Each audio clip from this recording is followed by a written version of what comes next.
influence at the expense of others and are contriving to buttress their sanctions are categorically qualified by developing countries and the expert community as a cudgel to contrive to entrench sovereign states in a state of poverty, to generate internal social tensions as well as regional destabilization. The lifting of these sanctions and the removal of such countries as, for example, Cuba from discriminatory political lists would be the best example of combating poverty and conflict prevention.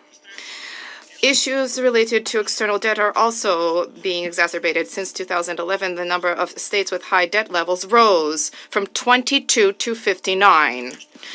African countries' external debt has greater than 24.5% of their aggregate GDP, and at the same time in many states in the region, this figure is significantly greater, up to 60%, and expenditures for servicing these debts are outstripping expenditures for education and medicine. The highest percentage rates for debt obligation servicing apply precisely for the poorest countries of Africa, Latin America, Asia, and the Pacific Ocean. Thus, in accordance with the so-called rules-based order, which is championed by the West, this so-called rules-based order, which was mentioned today, the Global South falls into the trap of cyclical debt accumulation and is transformed into a bargaining chip for Western states' geopolitical agendas. There's an alarming situation experienced by those countries also who are not being targeted by sanctions or are mired in a debt trap. For example, since 2024, we have seen a sustained trend of the reduction of external assistance by major donors. According to OECD assessments, overall official development assistance levels in 2024 fell by 7.1%. According to forecasts this year, 2025, this figure may fall by yet another 9 to 17%. Appeals from the UN Development and Humanitarian Assistance Agencies are only 10 to 20% met, and donors presently have priorities other than helping countries in need. They are reorienting their budgets to militarize their economies and to finance the weapons-related demands of other states. Thereby, they are merely fanning the flames of current conflicts instead of honoring their obligations and preventing those conflicts, including by combating poverty in the least developed countries. Blatant examples of external players dragging developing countries into a quagmire of poverty and instability is seen in specific country and regional situations. For example, the situation in Afghanistan.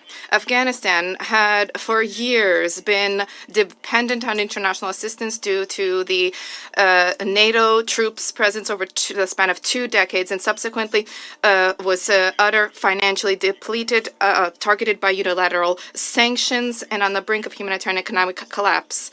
Sahara countries, in addition to illegitimate unilateral restrictions, are encountering catastrophic underfinancing of the humanitarian appeal. 9%, that is the amount from the overall humanitarian needs, which the people of the region, buffeted by terrorism, as a result of NATO's armed incursion in Libya and has been receiving. The Council's agenda is replete with such examples. To conclude, we once again wish to draw the Council members' attention to the fact that it would be more advisable to consider questions being raised today at universal and specialized United Nations formats and mechanisms. These include the General Assembly, as well as the leading bodies of the United Nations Development System, including the executive funds and programs, in order not to jeopardize the principle of the division of labor between the principal organs of the United Nations. The Security Council could turn to them, however, merely in the context of the maintenance of international peace and security and for specific country situations. The body that holds a unique position at the intersection of peace and development issues, the PBC, also is positioned to contribute to enhancement of coordination of efforts, where the voices of host state governments are given pride of place. At the same time, we believe that in order to implement Agenda 2030, there's a need to revert back to dialogue among states based on sovereign equality of all of the members of the international community and their right to choose their economic models, as well as in accordance with the principle of indivisibility of security. The fight against poverty needs to remain the leading, unchanged priority for our collective action. Success will be determined by whether we are capable to usher in a transition away from past colonialist practices towards a future of mutually respectful relations. Thank you. Thank the representative of the Russian Federation for the statement. I now give the floor to the representative of Panama. Thank you very much, Mr. President. Panama would like to thank Guyana for convening this open debate, which addresses a complex and profound issue, but one which is of great international relevance. We also welcome His Excellency Hugh Hilton Todd, Minister of Foreign Affairs of the Cooperative Republic of Guyana. Also, we would like to acknowledge the valuable contribution of Mr. Antonio Guterres, Secretary General of the United Nations, Madam Kani Wignaraja, Assistant Secretary General and Regional Director for Asia and the Pacific, and the representative of the African Union, Mr. Mohamed Ali Yusuf. Mr. President, we live in a world where, as was reaffirmed by the vast majority of member states in the Pact for the Future, where peace, international security, sustainable development and human rights are inextricably linked. For Panama, conflict and its most direct manifestations of violence undoubtedly worsen poverty and the challenges to sustainable development. But we also recognize that structural conditions such as inequality, colonial legacy, external interference can provide fertile ground for instability without being direct causes of conflict. In this regard, it's essential that we highlight that more than poverty in itself, it's the institutional weakness which very often makes social tensions become organized violence. States where institutions are challenges, where justice, security, and basic services are inaccessible or unequal, are particularly vulnerable to cycles of violence and conflict. Unfortunately, this reality can be seen clearly in the case of our brotherly nation of Haiti. Today, it's facing a multidimensional crisis that goes beyond the humanitarian issues. More than 85% of its capital is under the control of armed gangs. Murders, sexual violence, and systematic violations of human rights have increased, and 1.3 million people are internally displaced. To this data, we have to add the weak government that's made it possible for fear and exclusion to have become instrumentalized by violent actors in order to forcefully recruit children and young people. It's not just an issue of poverty, it's a collapse of the social contract. We are seeing similar situations in the Sahel, in Central Africa and very many other regions where things like climate change, food insecurity, restrictions on the rights of women, ethnic discrimination, amongst other things, are leading to conditions of instability, and those effects directly affect the civilian population. The pattern is repeated. According to the Multidimensional Poverty Index of the United Nations Development Programme in 2024, more than 1.1 billion people are living in acute poverty, and almost half of them, in almost half of those cases, these are conflict situations. Additionally, there are very many internally displaced due to violence, and the majority of those were women and girls, according to UNHCR figures. And the same report says that 455 million people living in poverty are specifically in conflict contexts. President, Panama firmly believes that international action must be focused not only in mitigating the effects of conflicts, but also in strengthening the institutional capacities of states to prevent these situations, strengthening the rule of law, fair access to public services, and the promotion of legitimate institutions that are transparent and effective are strategic investments for lasting peace. And just as violence, poverty, and social fragmentation tend to feed into each other, the Sustainable Development Goals show that improvements in education, health, employment, and governance can generate a positive impact, strengthening social cohesion and preventing a resurgence of tensions. President, in this global challenging environment, Panama stresses the need for this Council to broaden its view and not just look at immediate security situations. We need to recognize that current situations are complex, interdependent, and multidimensional. Responding to those with a comprehensive vision that includes strengthening institutions will mean that we will be better prepared to build genuine and sustainable peace. Thank you very much. I thank the representative of Panama for the statement. I now give the floor to the representative of Slovenia. Thank you, President, and thank you to the Guyanese presidency for organizing this open debate. I also wish to join others in thanking Secretary General Guterres, UNDP Assistant Secretary General Wagneraya, and the EU Commission Chairperson Youssef for their valuable briefings. Mr. President, the UN Charter entrusts Security Council with a broad mandate to maintain international peace and security. This responsibility extends beyond conflict resolution.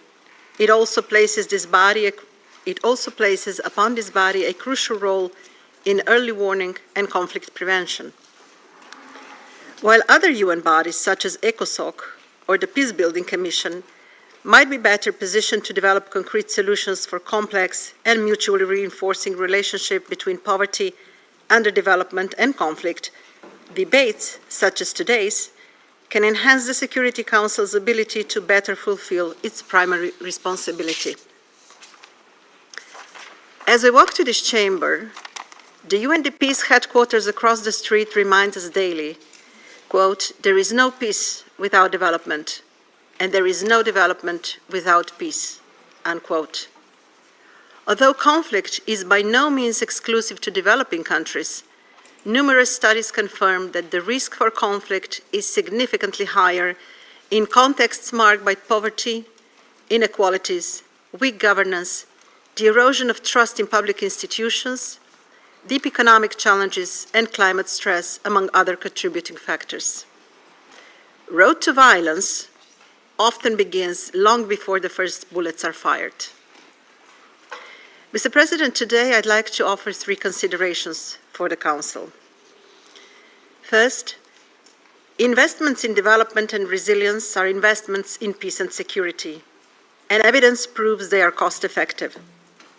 Achieving the 2030 Agenda remains the main instrument to address root causes of poverty, conflict, and instability. Sustainable development, strong institutions, good governance based on the rule of law, respect and protection of human rights, as well as access to basic services such as water and sanitation, education and healthcare not only save lives, they also reduce the immense financial cost associated with post-conflict reconstruction. Prevention is the most efficient and cost-effective tool to guide fragile countries from conflict towards peace and resilience, enabling them to absorb, mitigate, and withstand shocks. This is a trade-off that decision makers cannot afford to ignore. Second, we believe in a human-centered approach to security. Our responses must include climate adaptation, food security, sustainable development, and inclusive access to essential services, education, jobs, and economic opportunities. Investing in children's well-being and empowering women and youth are necessary and effective peace-building strategies. Education remains one of the most powerful tools to counter radicalization and prevent recruitment into armed groups. Ensuring access to education, especially for girls, is one of Slovenia's key priorities during our term on the Executive Board of UNICEF, and in 2024, Slovenia joined the School Meals Coalition, which aims to ensure that every child worldwide has a school meal by 2030. Also important is the aspect of human dignity. The full, equal, meaningful, and safe participation of all women, including those facing social and economic exclusion, has been shown to improve the effectiveness of conflict prevention, mediation efforts, and humanitarian response. Slovenia has placed the empowerment of women in the center of its development aid policies as the critical element to strengthen societal resilience and advancing sustainable development. Finally, without sustained efforts to build resilience, today's challenges will re-emerge tomorrow. Advancing the coherent implementation of the triple nexus remains critical to the effectiveness and sustainability of our collective response.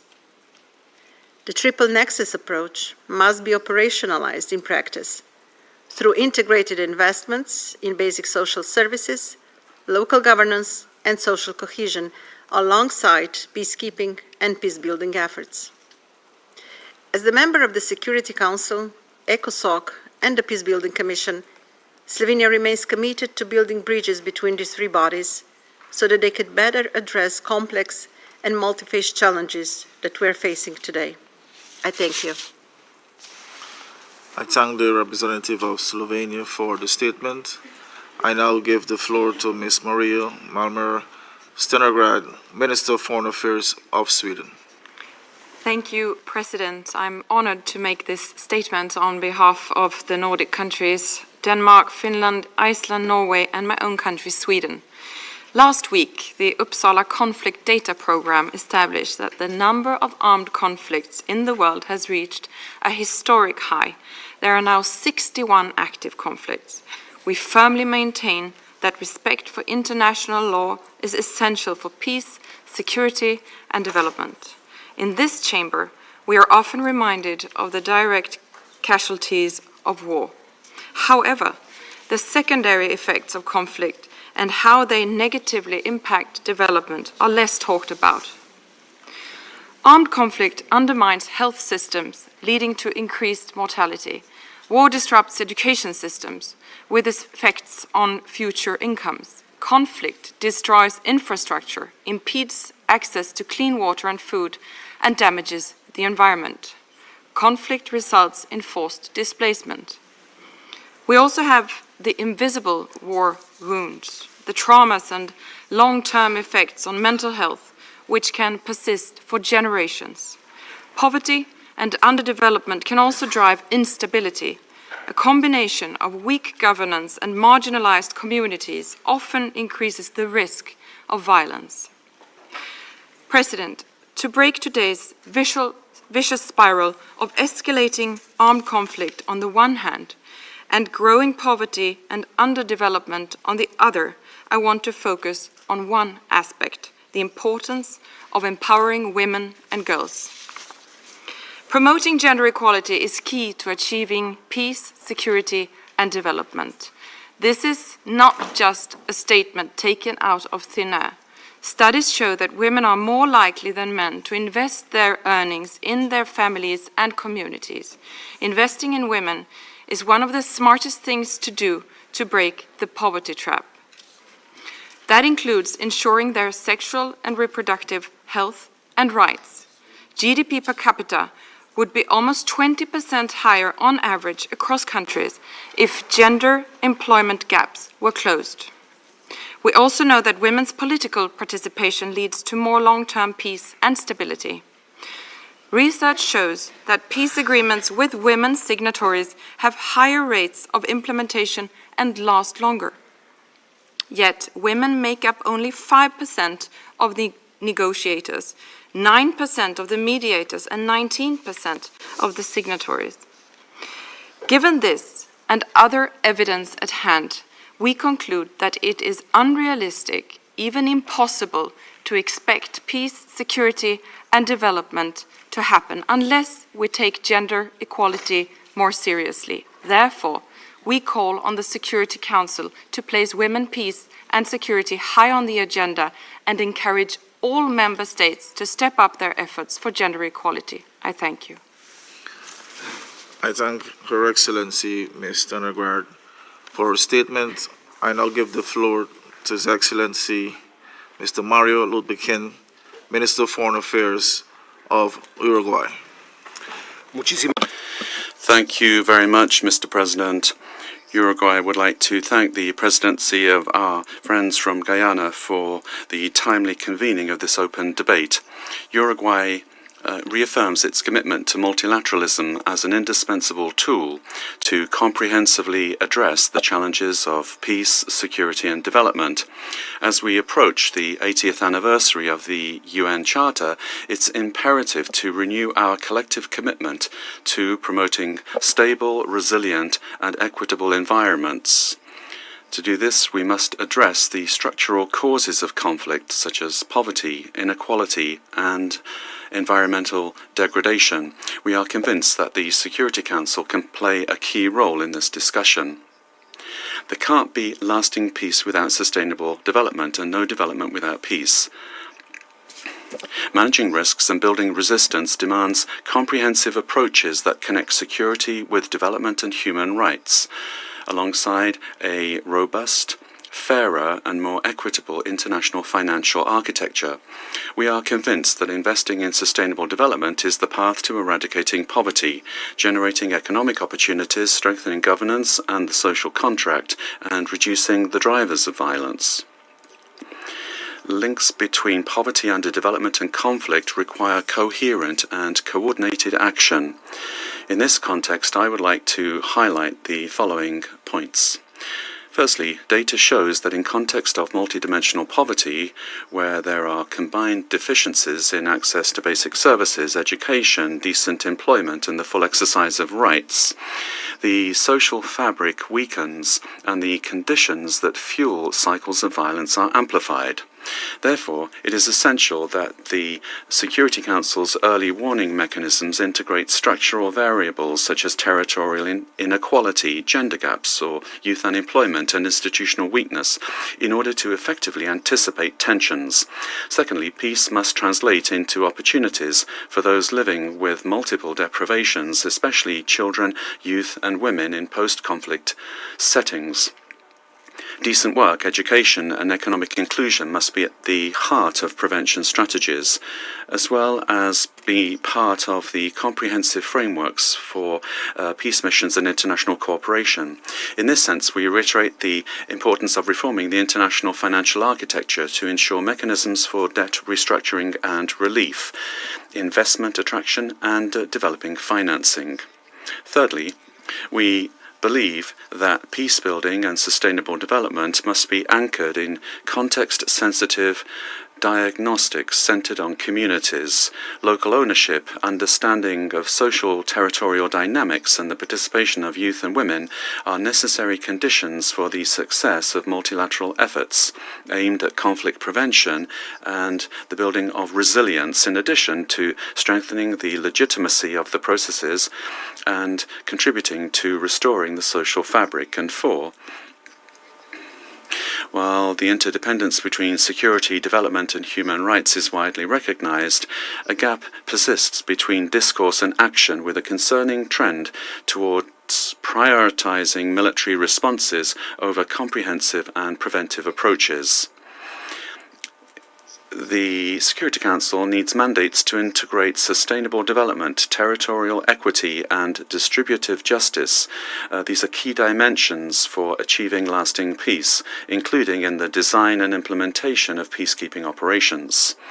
I would like to mention that as a member of the PBC, we believe that this body can and should play an active role as a bridge between prevention, development, and peace building, offering strategic advice based on the experiences of affected states. We should also strengthen the role of ECOSOC in monitoring development financing alongside the Security Council strategies in conflict or transition contexts, ensuring a coherent response that integrates always with the 2030 agenda.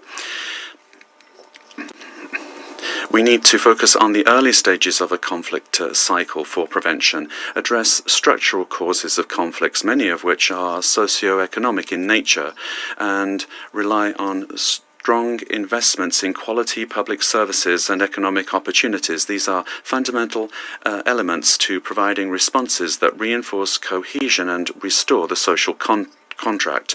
Uruguay is committed to working actively to ensure that the United Nations system evolves towards a more coherent, inclusive, and preventive approach. Only through effective multilateralism centered on human rights can we move toward truly sustainable peace. And I think that that's what we should be concentrating on in our work. Thank you. I thank His Excellency Mr. Lubkin for his statement. I now give the floor to His Excellency Mr. Tauhid Hussein, Advisor for the Ministry of Foreign Affairs of the Interim Government of Bangladesh. Thank you. Mr. President, Excellencies, I thank the Presidency of Guyana for organizing this timely and important debate. We live in a world where poverty, underdevelopment, and conflict all are interconnected. If we are to preserve international peace and security, addressing these challenges is not an option, it is an essential. In Bangladesh, we have always viewed young people as agents of positive change, from the historic language movement of 1952 to our liberation struggle, and most recently the student-led Monsoon Revolution. Our youth have consistently led the way in fighting against inequalities and injustice. We are also deeply aware of the consequences when young people are denied access to education and employment. Across regions and contexts, large segments of youth, when left behind, can become vulnerable to manipulation and violent ideologies that exploit identity and faith. Excellencies, this Council is well aware that protracted crises often emerge from systemic marginalization. For over 8 years, Bangladesh has been hosting 1.2 million Rohingya refugees who fled from their own country, Myanmar, due to persecution by the military regime. Our humanitarian act has put us in immense socio-economic and environmental challenges, and the situation is now posing new security risks. We call for renewed international attention and action to ensure their return with safety and rights. This is not only a matter of justice, but also vital for preventing a root cause of a potential instability in our region. Mr. President, the current development and security landscape are shaped by long-standing inequities, many of which are rooted in centuries of political subjugation and economic exploitation. Correcting these imbalances is our shared responsibility. In this context, we must aim for a future shaped by the bold aspiration of 3 zeros pronounced by Professor Yunus: zero poverty, zero unemployment, and net zero carbon emissions. These are not just development goals, they are foundational to lasting peace and stability. Realizing this vision will require an alignment of peace-building efforts with inclusive and forward-looking development strategies. Here, we see strong merit in closer coordination across the 3 pillars of the UN. It is imperative that this Council works closely with ECOSOC and Peacebuilding Commission to ensure that peacebuilding strategies are in conformity with development realities. Instead of only investing in recovery, we must also build resilience. Let us enable people, especially the most vulnerable, and give them the opportunity to thrive. In doing so, we see the transformative potential of social business pioneered by Nobel laureate Professor Mahmoud Yunus. By prioritizing people over profits, such enterprises boost inclusive growth and reduce grievances that would otherwise lead to unrest. We believe this approach offers valuable lessons worth replicating globally. Bangladesh remains committed to doing its part and to working alongside all concerned in pursuit of a more just, peaceful, and secure world. I thank you, Mr. President. I thank His Excellency Mr. Hussein for his statement. I now give the floor to His Excellency Mr. Benedito dos Santos Freitas, Minister for Foreign Affairs and Cooperation of Timor Leste. Thank you, Mr. President. At the outset, we thank Guyana as the President of the UN Security Council for organizing this important high-level open debate. We wish to also thank you, His Excellency Mr. Antonio Guterres, the UN Secretary General, for his comprehensive remarks, and we extend our gratitude to the Assistant Secretary General of the UNDP and the Chairperson of the African Union for their comprehensive briefings. Mr. President, esteemed members of the Security Council, Excellencies, distinguished delegates, it is a great honor for Timor-Leste to contribute to this debate on the poverty, underdevelopment, and conflict implications for international peace and security. Mr. President, Excellencies, poverty and underdevelopment are not merely social conditions. They are potent catalysts for instability. In fragile states, they exacerbate tensions both within and between communities. A lack of access to basic services, high unemployment rates, and pervasive marginalization create profound grievances that can readily escalate into violent confrontations, thereby undermining peace agreements and perpetuating cycles of instability. Furthermore, weak institutions often struggle to deliver governance, security, and justice impartially, transforming poverty and underdevelopment into both symptoms and primary drivers of conflict. As member of the G7+, a group of fragile and conflict-affected states, we possess first-hand experience of how deeply socioeconomic vulnerabilities shape peace-building efforts. Our insights we share today are drawn directly from our own journey from fragility to progress. After the restoration of independence in 2002, Timor-Leste faced devastated infrastructure, fragile institutions, and deep socioeconomic exclusion. This dire situation prompted us to fundamentally rethink our trajectory of nationhood in close collaboration with our international partners. Through sustained international partnership, inclusive politics, and targeted poverty reduction initiatives, we have achieved measurable progress. Through significant challenges undeniably remain. Through community-driven development programs and strategic rural infrastructure investments, the national poverty headcount ratio notably fell from 50.4% in 2007 to 41.8% in 2014. However, the triple shocks of the natural disasters, the COVID-19 pandemic, and political deadlock from 2017 to 2023 severely hamper our poverty alleviation efforts.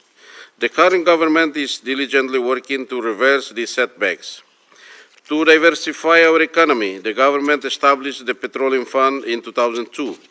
This fund has enabled significant investments across various sectors, including agriculture, small and medium enterprises, and nascent tourism. The Petroleum Fund's establishment also led to the dramatic expansion of electricity coverage from single-digit percentages at independence to 97% nationwide, and an impressive increase in life expectancy from 57 to 70 years over 2 decades. Critically, all our development and peace-building programs are fully integrated into the government's annual planning cycle and meticulously aligned under the Strategic Development Plan 2011 to 2030. This plan sets clear indicators and objectives with the overarching aim of achieving middle-income status by 2030. Despite these achievements, persistent challenges include low economic growth, rising unemployment, continued poverty, and underdeveloped infrastructure. To address this, the government empowers rural communities to manage small-scale infrastructure projects, ensuring their relevance, ownership, and long-term sustainability. Unconditional cash transfers for vulnerable households continue to reduce acute food insecurity and foster vital social cohesion. The government remains committed to strengthening public financial management and anti-corruption frameworks, thereby increasing transparency and accountability in the resource allocation. We have also launched public-private partnerships in agro-processing and fisheries, effectively connecting smallholder farmers to both domestic and export markets. Given the decline in foreign assistance, we urge the international community to consider the following recommendations. Revisit the current financial architecture, provide multi-year programmatic funding modalities specifically tailored to fragile contexts. This will empower governments to plan and implement long-term development strategies under national leadership. The transition from over-reliance on official development assistance to fostering genuine economic resilience must be actively pursued. Integrate rigorous conflict analysis. Ensure that all development and humanitarian operations include thorough conflict analysis to mitigate unintended tensions and amplify peace dividends. Support digital infrastructure. Promote mobile banking and e-governance solutions that can leapfrog traditional development barriers and generate much-needed youth employment.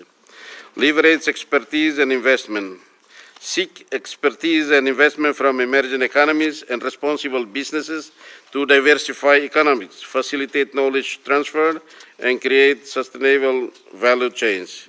Excellencies, peace extends far beyond the mere absence of violence. It demands conditions that uphold human dignity, provide genuine opportunity, and instill hope. Poverty and underdevelopment fundamentally undermine these essential conditions and are potent fuels for instability. Therefore, the global commitment to peace and security is intrinsically inseparable from our collective efforts to eradicate poverty and promote inclusive development, especially in fragile states on the front lines of conflict.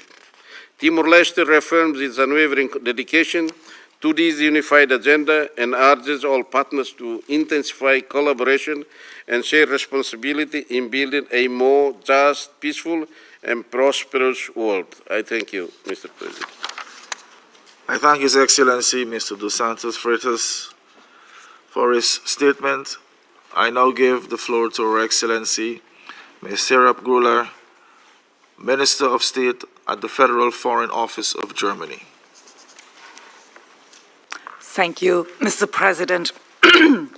I am honored to take the floor on behalf of the new German government and would like to thank Guyana for today's important debate about the link between poverty, underdevelopment, and conflict. This year, we celebrate the United Nations' 80th anniversary. We must remember the three pillars of the United Nations: peace, development, and human rights are not standalone priorities. We must always keep in mind all the three pillars.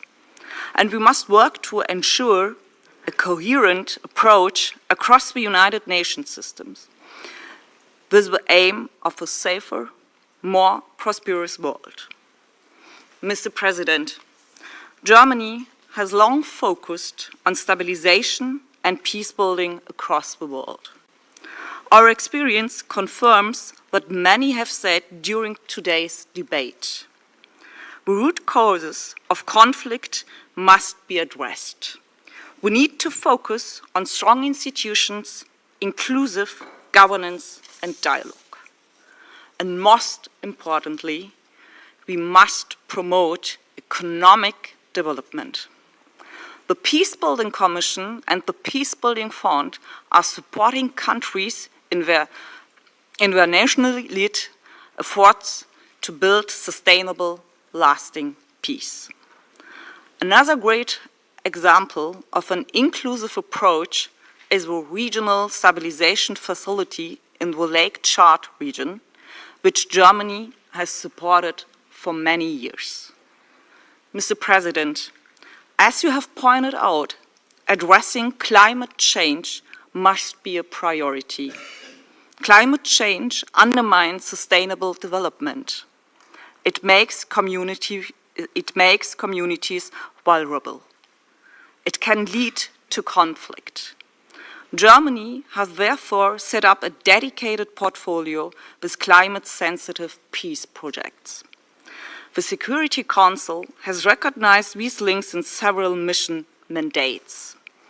This was also underscored at the Peacekeeping Ministerial in Berlin on the 30th and 40th May of this year. We call on the members of the Security Council to continue this work, meeting the realities faced by many nations and people on the ground.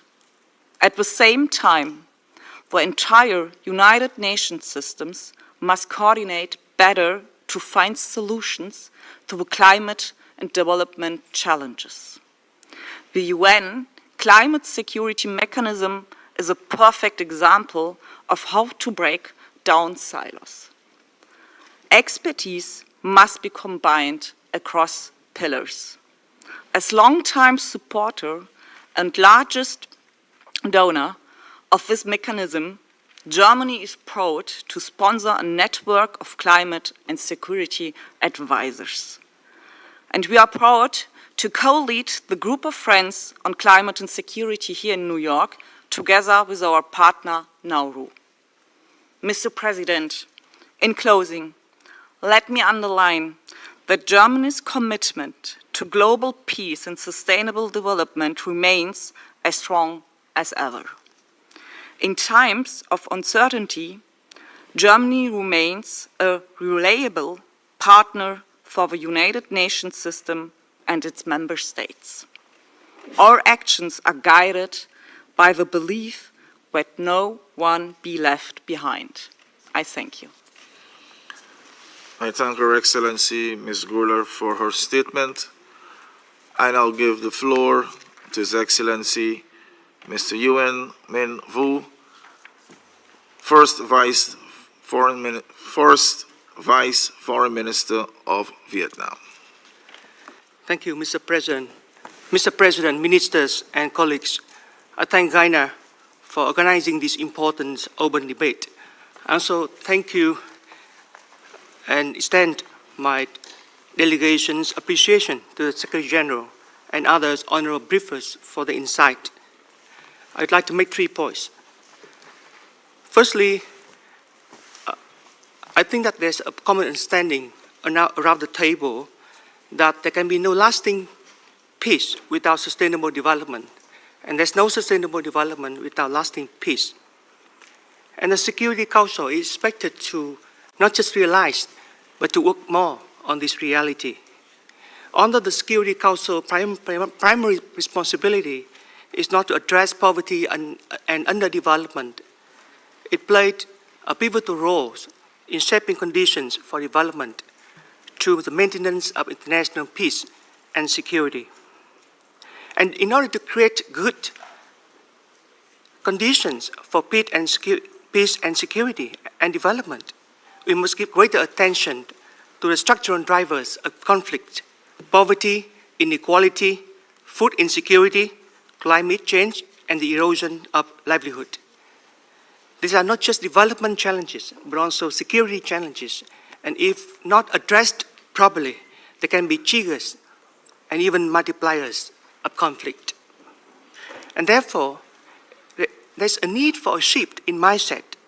Political solutions are not enough. A military solution should be minimized.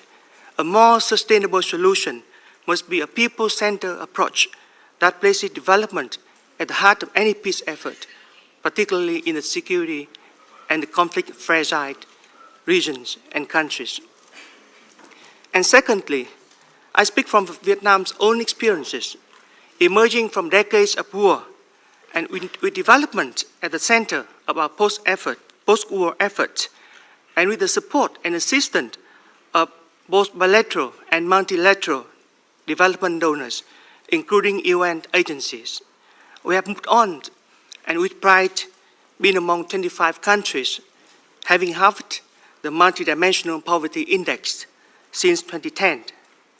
I would say that Vietnam is a typical example of how important the UN role in global development, particularly in post-conflict settings. Through advancing development resilience and social cohesion, we have laid a strong foundation for sustained peace and inclusive growth in Vietnam for the past 50 years. From this very experience, during our non-permanent membership at the Council in 2010 and 2021, Vietnam places a strong priorities on the promotion of development in the peace and security agenda. We initiated Resolution 2573 on the protection of critical infrastructure essential to the survival of civilian populations in armed conflict. It is indeed an affirmation that even amid war, amid conflict, seeds of sustainable peace and development must be planted and must be protected. We hope that such momentum will continue going forward. And finally, from this perspective, we offer three proposals. First, the Security Council should systematically address development-related root causes of conflict in its deliberation and work. This point has been mentioned by many before, and I think that it should be included, it should be done through the Security Council closer coordination with ECOSOC, with Peacekeeping Commission, and relevant UN agency. And second, poverty eradication, social inclusion, and investment in human capital and critical infrastructure should be prioritized across the entire conflict spectrum, from early warning and prevention to post-conflict reconstruction. And third, a more coherent whole-system approach is needed to align peacekeeping, peace-building, and development effort. Development priorities must be integrated into peacekeeping funding strategy with closer coordination between the Security Council, UN agency, financial institutions, and donors to support sustainable recovery in conflict-affected countries. As the United Nations approaches its 80th anniversary, it is a moment for reflection and recommitment. We must do more to uphold the original vision of the Charter, which sees peace, development, and human dignity as inseparable. Vietnam called for a new cycle of well-funded and integrated global projects aimed at addressing poverty and underdevelopment in conflict-fragile countries and regions. I support Madam Kani, representative from UNDP, having just mentioned that we need more intentional global projects like that. So Vietnam remains committed to working with all partners to promote a more effective, inclusive, and sustainable peace and security agenda and sustainable development. Thank you so much. I thank His Excellency Mr. Roof for his statement. I now give the floor to His Excellency Mr. Carlos Fernandez de Casio, Deputy Minister for Foreign Affairs of Cuba.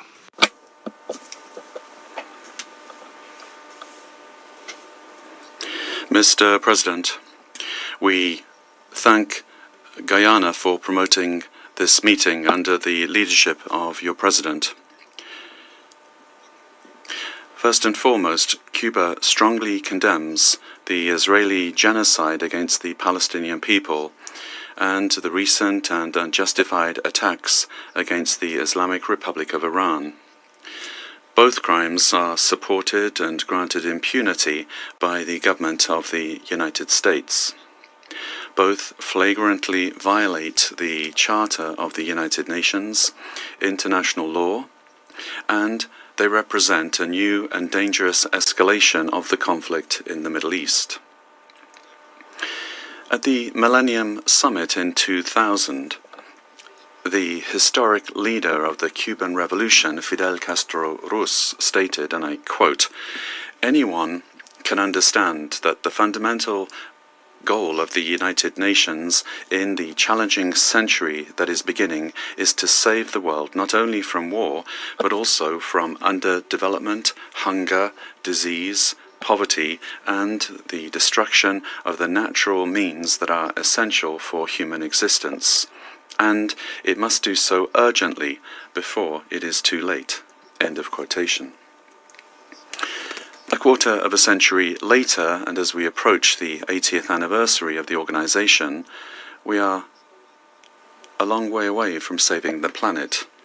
A recent report by the Secretary General indicates that 47% of the Sustainable Development Goals, which are already conservative and limited, are not progressing at a sufficient pace, and 18% of them are regressing.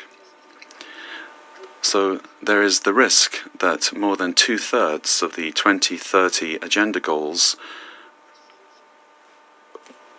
will not be met, with only 5 years remaining before the agreed deadline that was set in 2015. Now, more than ever, international peace and security are threatened by escalating conflicts, acts of aggression, unconventional wars, economic blockades, regime change attempts, and frequent violations of the UN Charter and international law. Enormous resources are squandered on the arms race, with global military spending rising alarmingly for the 10th consecutive year. In 2024, it reached $2.718 trillion.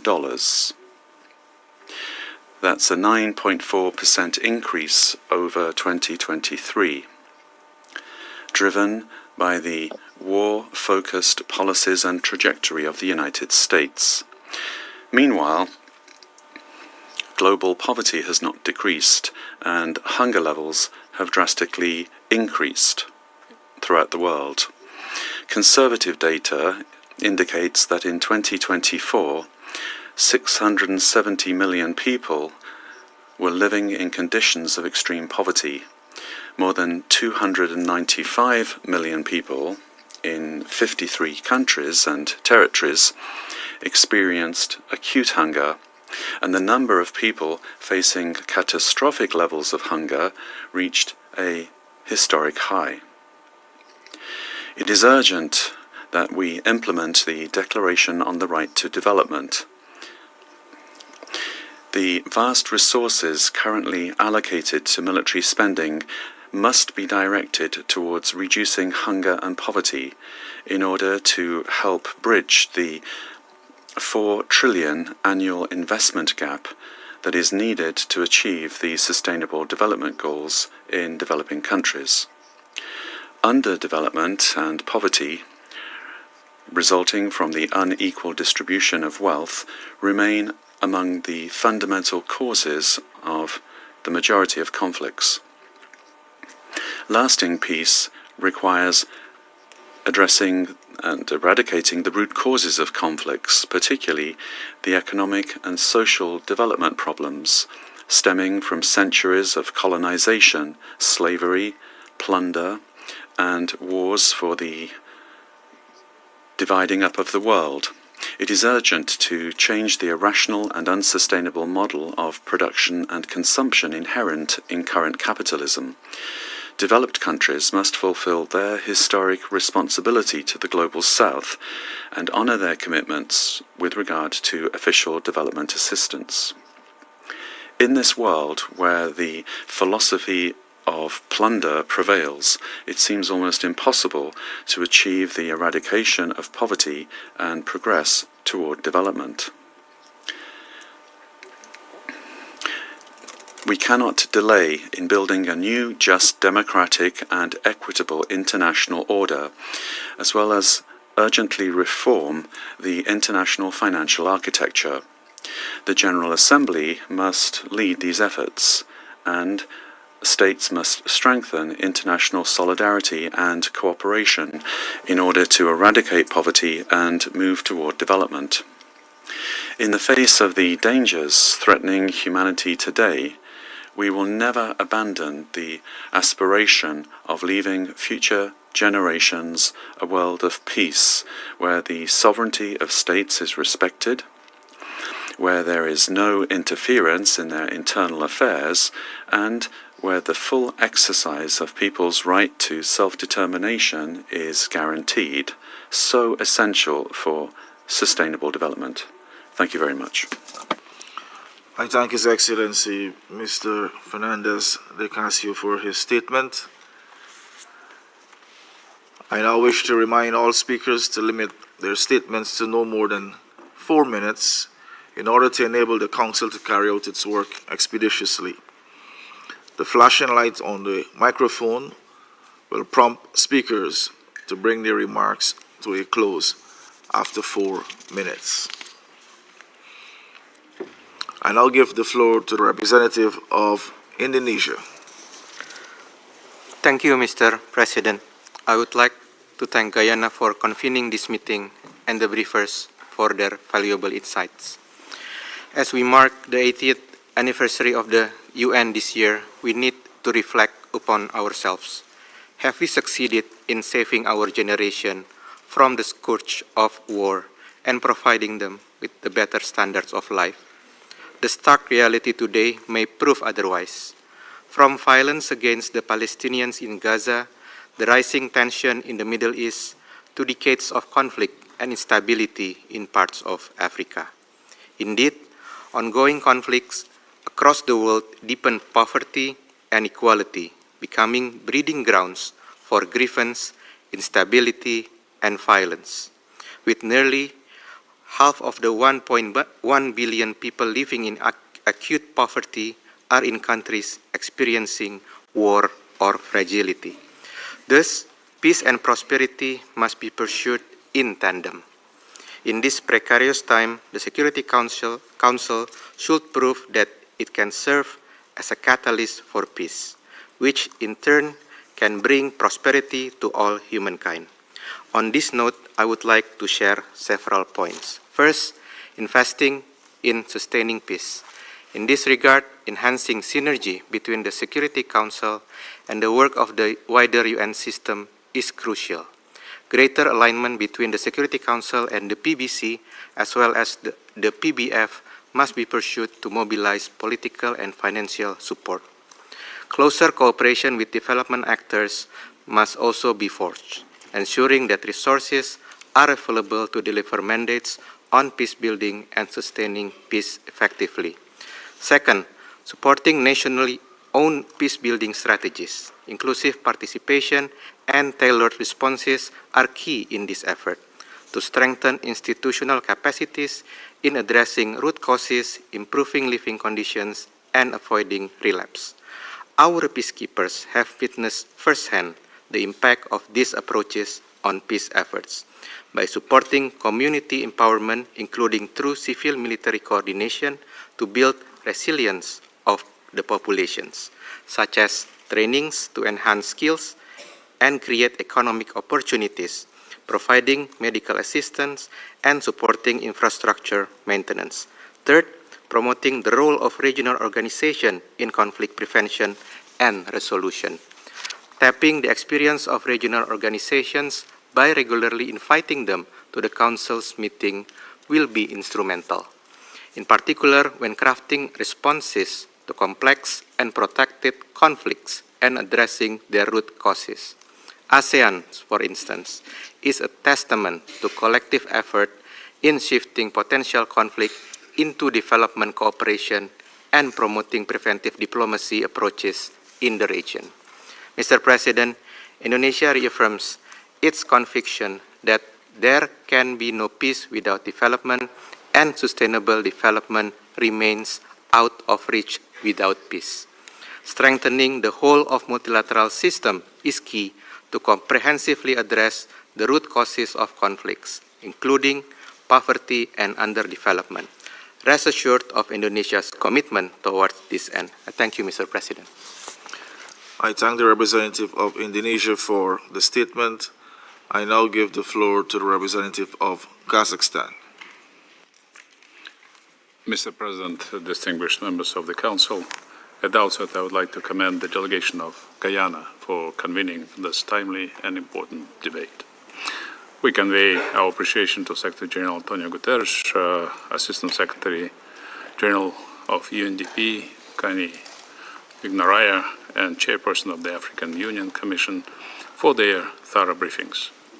Kazakhstan firmly believes that there is no sustainable peace without sustainable development, and equally no sustainable development without peace. This nexus is not merely theoretical.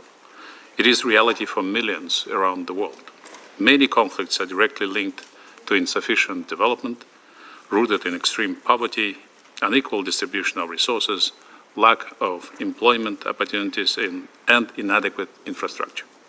The setbacks facing the achievement of the Sustainable Development Goals by 2030, alongside the increase in conflicts and the overwhelming demand for humanitarian aid, underscore the urgency for our collective action. The situation in Afghanistan, where years of conflict have deeply intertwined with underdevelopment and humanitarian challenges, serves as a stark reminder of these profound linkages in our region. The Security Council, while fulfilling its mandate, needs to bolster comprehensive and cohesive UN effort to prevent violent conflict. This includes supporting economic, social, and political transformations, protecting development gains during active conflicts, and promoting long-term transactions to prevent a return to violence. As the concept note highlights, every dollar invested in prevention can save a significant amount in conflict-related costs, but most importantly, it saves human lives.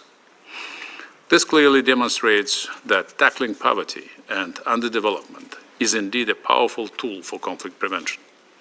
Kazakhstan therefore calls for enhanced cooperation between the Security Council and other relevant UN organs, such as the General Assembly, the Economic and Social Council, and the Peacebuilding Commission. This synergy is crucial to effectively address the deep-rooted factors that drive and sustain protracted violent conflicts.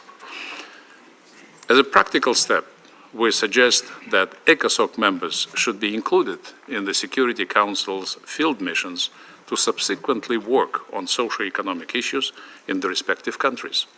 We must also strengthen our early warning and conflict analysis capabilities to better understand the diverse root causes of conflict and ensure that our decisions and mandates are informed by these crucial insights. Recognizing that the causes of conflict vary across regions, it is vital to support tailored, region-specific approaches.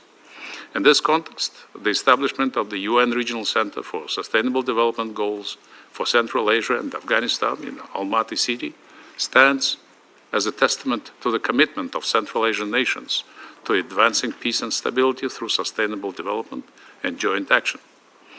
In conclusion, as we approach the 80th anniversary of the United Nations and in light of the Pact for the Future and Secretary General's UN 80 initiative, let us recommit to a comprehensive, holistic approach that prioritizes prevention and sustainable development as the bedrock of international peace and security. Kazakhstan stands ready to contribute to those vital efforts. I thank you. I thank the representative of Kazakhstan for the statement. I now give the floor to the representative of Austria. Thank you, Mr. President, Excellencies, colleagues. The saying that there can be no peace without development and no development without peace may sound like a closed loop, perhaps even a vicious cycle, but history teaches us that cycles can be broken. And we have seen that transformation is possible. We've seen this globally in many countries around the world, and we've seen it also in our own country, in Austria. As we mark the 80th anniversary of the UN Charter, it is time to reaffirm the vision of a world where peace and sustainable development are not parallel tracks, but shared and inseparable goals. Let me highlight briefly 3 points. First, development is prevention. Conflicts do not arise in a vacuum. It often grows in the cracks of broken institutions, deep inequality and despair. Investing in it is not a luxury. It is actually a cost-effective imperative. And it's not just me saying this. A recent IMF paper estimated that the return on prevention ranges from 26 to 103 US dollar for each dollar spent. Therefore, Austria, through its development cooperation that last year totaled $1.8 billion, strives to contribute to peace building and conflict prevention in different ways. Second, investing in peace building is key. We therefore remain committed in global peace building, adding to the 29 million US dollars Austria has given to the UN Multi-Partner Trust Fund over the past 5 years. We recently contributed a further $1 million to the Peace Building Fund and hosted a retreat to support the 2025 Peace Building Architecture Review. We see this review not as an exercise in reinvention, but as an opportunity to operationalize what works. We call on all member states to develop national prevention strategies and share them with the Peace Building Commission. Finally, peace building can significantly contribute to development. As a contribution to peace building efforts, more than 100,000 Austrians have served as peacekeepers around the world since 1960. This includes missions in the Middle East, like UNIFIL in Lebanon, where our largest contingent is currently based, as well as others in the Western Balkans, in Africa and in Cyprus. And we will continue to be a reliable partner in this regard. Mr. President, these are challenging times, but in challenging times we don't retreat, we recommit. And as the former Director General of the Vienna-based IEA, Mohamed El Baradei, once said, confidence cannot be imposed. It must be built patiently through transparency, dialogue, and a commitment to shared values. Let us build that confidence together. That's for me keeping in time limits. Thank you. I thank the representative of Austria for the statement. I now give the floor to the representative of Luxembourg. Monsieur le Président, Mr. President, Luxembourg aligns itself with a statement to be delivered by the European Union, and I wish to add some comments in my national capacity. I congratulate Guyana for having organized this open high-level debate under its Security Council presidency. The theme that you have chosen, namely the link between poverty and conflict, is of tremendous importance as we prepare to mark the 80th anniversary of the Charter of the United Nations and its pledge to save succeeding generations from the scourge of war.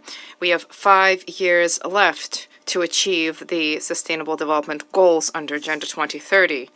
The Security Council has rightly stressed the fact that security, development, and human rights are inextricably linked. They are mutually reinforcing, and they are critical in order to establish a lasting peace. Luxembourg recognizes this link. We reaffirm our commitment to effective multilateralism that is rooted in human rights and social justice. My country will continue to dedicate 1% of our GNI for official development assistance. We support programs in social sectors, education, and health in order to help support our partner countries as they usher in prosperous, peaceful, and inclusive societies. We view this long-term commitment to sustainable development as an investment in peace and security. A number of United Nations agencies are currently crafting their strategic plans for the 2026 to 2029 period. We advocate systematically incorporating into these plans the humanitarian development peace nexus. Broadly speaking, there is a need to enhance coordination within the United Nations system. As part of the UN 80 initiative, which was launched by the Secretary General, we are called upon to make United Nations action more coherent, effective, efficient, and more relevant for the people it benefits. In the context of the implementation of the Pact for the Future and the review of the peace-building architecture, we believe there is a need to boost synergies between the Security Council and the Peacebuilding Commission. The PBC needs to be positioned to better fulfill its role as an advisory organ of the Council, and the work of the Council cannot but benefit from the insights of the PBC, which sheds light on the root causes of conflict, including poverty, more frequent exchanges facilitating peace and development being taken into account in peace operations, specifically during mandate design in accordance with Security Council Resolution 2594 on transitions. Luxembourg will continue to provide voluntary contributions to the Peacebuilding Fund and to support greater financing, therefore, through United Nations statutory resources in order to establish a lasting peace and to prevent conflict. Regional organizations, IFIs, the private sector, civil society all have a key role to play. There's an important need to propose prospects for the future for young people who represent a growing share of the population in developing countries, particularly in Africa. In order to be sustained, peace building needs to bring in all of society, inclusion of women, young people, children, vulnerable and marginalized groups are key, and the Security Council also needs to hear their voices. Luxembourg will continue to work alongside partners for a fairer, more safe and secure world with solidarity, faithful to the spirit and the goals and principles of the United Nations Charter. Thank you. I thank the representative from Luxembourg for the statement. I now give the floor to the representative of Philippines. Thank you, Mr. President. The Philippines congratulates Guyana for convening this timely, high-level open debate, and thanks the Secretary General and speakers for their valuable contributions. The Security Council has recognized the mutually reinforcing linkages between peace, security, and development. Indeed, there can be no peace without sustainable development. We are deeply concerned that only 17% of the Sustainable Development Goals are on track. This underscores the need for the international community to deliver on and safeguard development cooperation, particularly the eradication of poverty. The Philippines emphasizes the importance of addressing the root causes of conflict. Poverty, inequality, and underdevelopment are not merely economic issues. They are drivers of instability and demand a holistic and collective response. We therefore welcome the convening of the 4th International Conference on Financing for Development and urge development partners to scale up their support for the fulfillment of the SDGs, especially in developing countries in conflict and post-conflict situations. At the same time, Mr. President, there can be no lasting development without peace and security. This principle is enshrined in our national security policy and national development plan. The Philippine government mainstreams peace building and development hand in hand, utilizing a conflict-sensitive and peace-promoting paradigm in geographically isolated and conflict-affected communities in particular. The Philippines values inclusive and participatory governance. Involving all stakeholders is key to bringing about enduring and empowering solutions, including through the engagement of women and youth in conflict prevention and peace building. The Women, Peace and Security agenda remains vital in this regard. We wish to highlight the role of science and technology in conflict prevention. Scientific research and digital technologies, including artificial intelligence, can provide evidence-based analysis, identify early signs of instability, and offer tools for assessment of risks. We encourage the Security Council to explore the possible use of such tools with appropriate safeguards, including for climate-related challenges. The Philippines also encourages closer collaboration between the Security Council and other UN organs and bodies, development actors, and regional organizations like ASEAN, while respecting individual mandates. Coordination with the General Assembly, Peace-Building Commission, ECOSOC, and the UN Development System can foster more integrated responses that address both security challenges and development priorities. This would be important for UN missions on the ground, working with regional offices and country teams, delivering complementary support for peace, development, and human rights.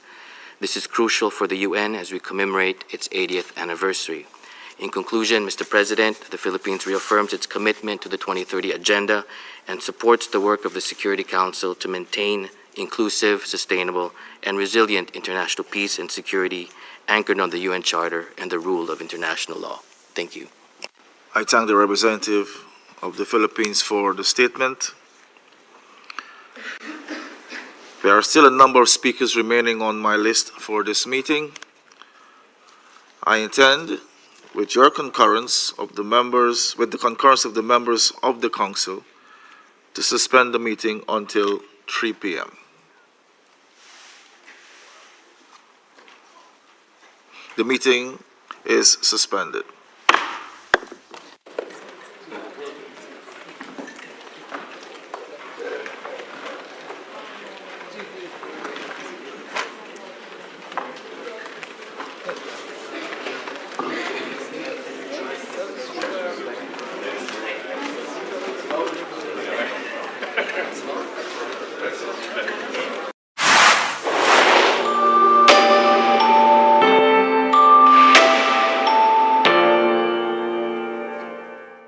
No one is born hating.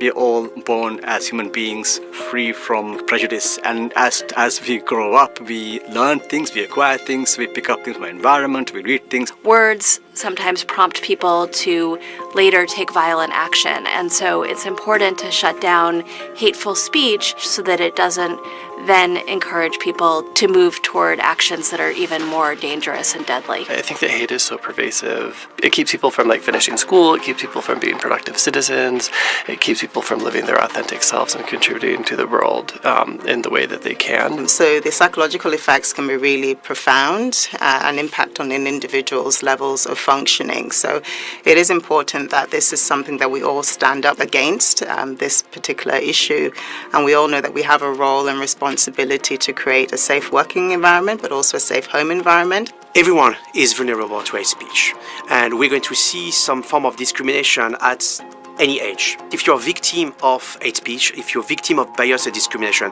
there is no age to be hurt. So the idea is to really, learn about the other, have the opportunity to interact with them frequently, so you know them as individuals, as human beings, rather than as labels or as groups as such.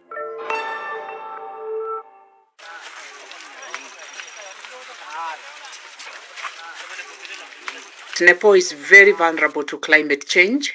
Children experience loss of homes and families because climate change presents itself in different ways.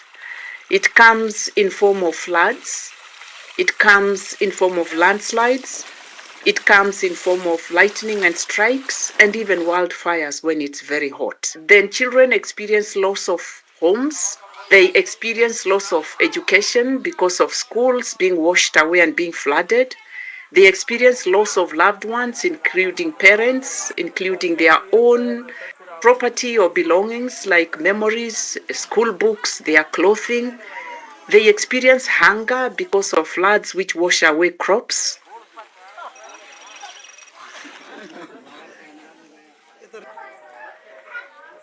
And we do believe that when children are equipped with awareness, but also given the opportunities to champion some of these efforts at school, at communities, and within the surroundings, then they can become powerful climate actors, even in terms of bringing about change, and ensures that children are not disrupted in any way, but they can continue receiving those services and continue learning despite what is happening, and they can adapt and be able to continue with life despite the effects of climate change. I'm in Haiti with a UN helicopter on our way to the capital, Port-au-Prince, because this is the only way to get in from outside right now. We've already been told this helicopter has been shot at before. Haiti's children, particularly here in the capital, Port-au-Prince, they're engulfed by violence and armed groups.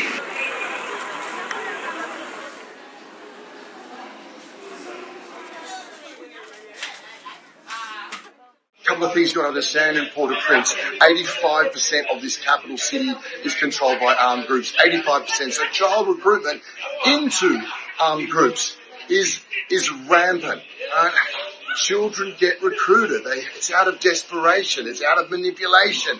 It's out of being engulfed by violence. The point of this is that childhood should not be a gift. Childhood is a right. I believe that the role of the UN is quite essential, and that the people who attend it as delegates do want to know each other better and want very much to be understood.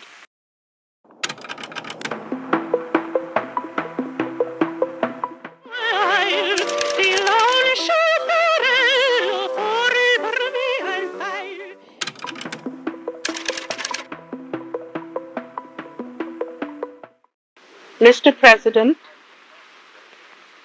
we are very pleased that it has been possible for the General Assembly to adopt a resolution on the Somali border question, which is acceptable to the parties concerned.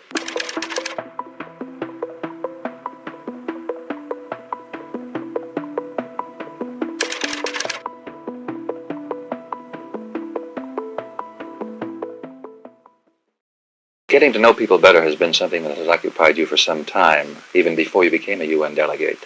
And I imagine that your prior experience traveling and concertizing has stood you in good stead.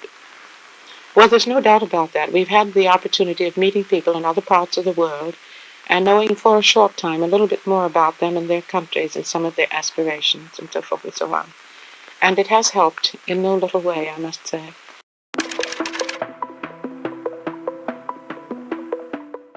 The true ambassadors of art and true ambassadors also of humanity.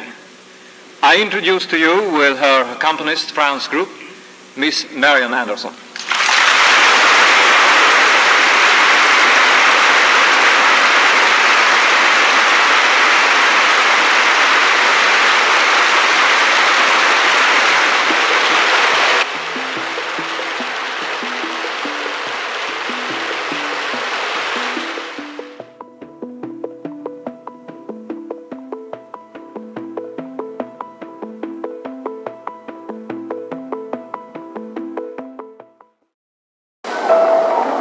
Everywhere you see people deprived of their basic human dignity, you consider it a moral failure of the international community because we haven't succeeded in providing the necessary support to these people that are innocently trapped in situations of armed violence.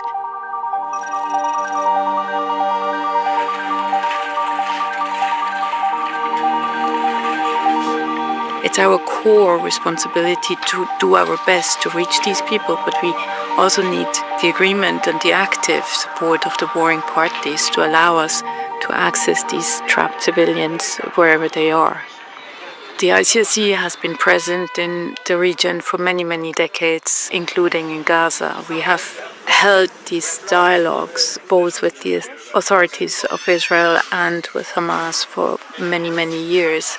So this is why the ICRC had the ability to support the implementation of the ceasefire agreement, and in particular the release and the bringing back of the hostages and the detainees. We are not armed. We are not specifically protected other than by the trust that we receive from both sides and the security guarantees that we receive on both sides based on many, many years of working as a neutral intermediary and never taking sides in a conflict.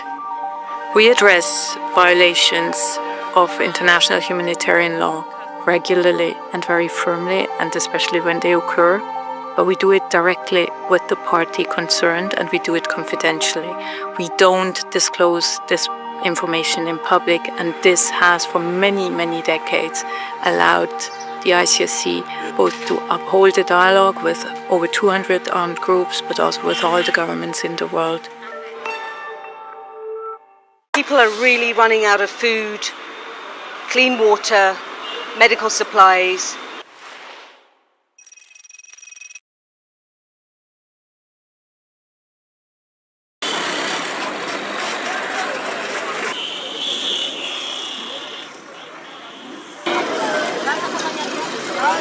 The supply chain has really been strangled at the moment. If you think about land access, air access, when everything is closed down.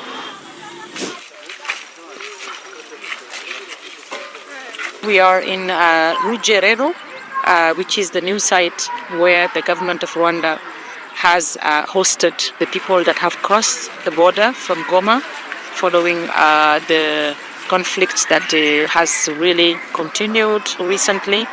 And up to now, the government has received about 1,000 people that have arrived. They continue coming, and basic services being availed for them. We, as the United Nations community, we are all in a preparation mode. It's the beginning of the movements of people, so we need to be vigilant and continue to do the monitoring and support them as the need arises. President Chombe drove to Ndola Airport for ceasefire discussions with the United Nations. But fate intervened as the aircraft carrying Mr. Dag Hammarskjöld, Secretary General of the United Nations, crashed into the bush 7.5 miles north of Ndola.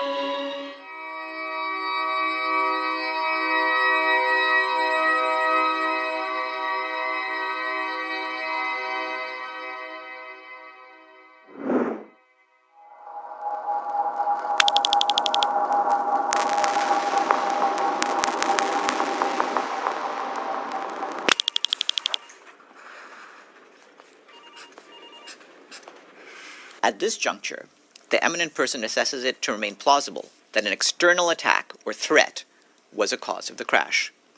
The eminent person notes that the alternative hypotheses that appear to remain available are that the crash resulted from sabotage or unintentional human error. The Secretary General notes that the eminent person considers that it is almost certain that specific, crucial, and to date undisclosed information exists in the archives of member states. The Secretary General further notes the eminent person's assessment that he has not received, to date, specific responses to his specific queries from certain member states. With significant progress having been made, the Secretary General calls on all of us to renew our resolve and commitment to pursue the full truth of what happened on that fateful night in 1961.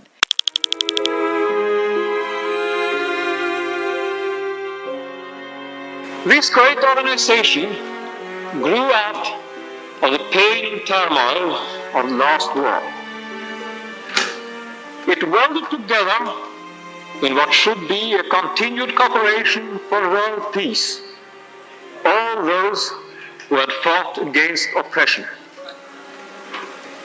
By all who have sacrificed themselves, by all sacrificing themselves in the fight for freedom and peace.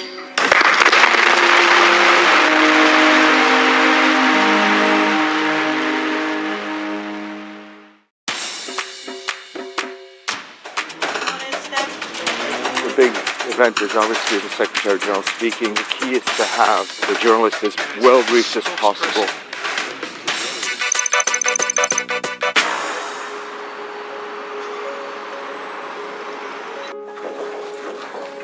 The office of the spokesperson for the Secretary General is really the point of contact between the Secretary General and the global media. This office, which issues press statements, speeches, comments on events, we're the last line before things go out. And all of us in the office, every single staff member, has a huge responsibility. During the GA, every statement that goes out, every readout that goes out is always read by two people before it's issued to ensure that mistakes don't happen, because we wind up issuing about 120 readouts or so, dozens and dozens of speeches, and give dozens and dozens of interviews. The high-level week itself starts on the Tuesday, and there's a lot of interest in the Secretary General, what he's going to say up until Tuesday, until he delivers his speech. But after he delivers his remarks, the journalists shift their focus to all the visiting heads of states, the visiting heads of governments, the tension, the clashes, the agreements that are happening. So in a sense, the focus on the SG, on the UN itself, goes down a little bit, but the focus on the UN as a meeting place, as a convening place, rises, and we go with the flow and try to put out fires where they may occur and just make sure the journalists get what they need. This year we are in a period of great uncertainty, a a period of conflict throughout the world, a period of great tension. So I think this will be a particularly interesting General Assembly to see what messages the world leaders come with, where they're willing to find agreement, and sadly also where we're seeing it is impossible to find agreement. But I think this GA is going to be particularly interesting.